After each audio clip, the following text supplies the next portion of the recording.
AP Congress chief YS Sharmila Janasena party అధినేత పవన్ కళ్యాణ్ కలిశారు. హైదరాబాద్లో పవన్ కళ్యాణ్ నివాసానికి వెళ్లిన షర్మిల తన కుమారుడి పెళ్లి కార్డు అందించారు. ఫిబ్రవరి 17న జరిగే తన కుమారుడి పెళ్లికి రావాలని పవన్ కళ్యాణ్ను ఆహ్వానించారు. ఇప్పటికే పలువురు ప్రముఖులను కలిసి షర్మిల శుభలేఖలు అందించి నిశ్చితార్థంతో పాటు పెళ్లికి రావాలని ఆహ్వానిస్తున్నారు.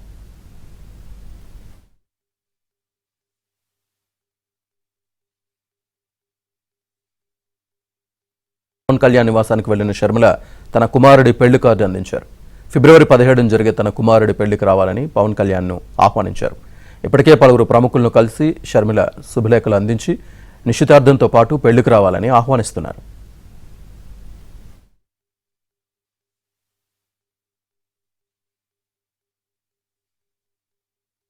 పవన్ కళ్యాణ్ నివాసానికి వెళ్లిన షర్మిల తన కుమారుడి పెళ్లి కార్డు అందించారు. ఫిబ్రవరి 17న జరిగే తన కుమారుడి పెళ్లికి రావాలని పవన్ కళ్యాణ్ను ఆహ్వానించారు. ఇప్పటికే పలువురు ప్రముఖులను కలిసి షర్మిల శుభలేఖలు అందించి నిశ్చితార్థంతో పాటు పెళ్లికి రావాలని ఆహ్వానిస్తున్నారు.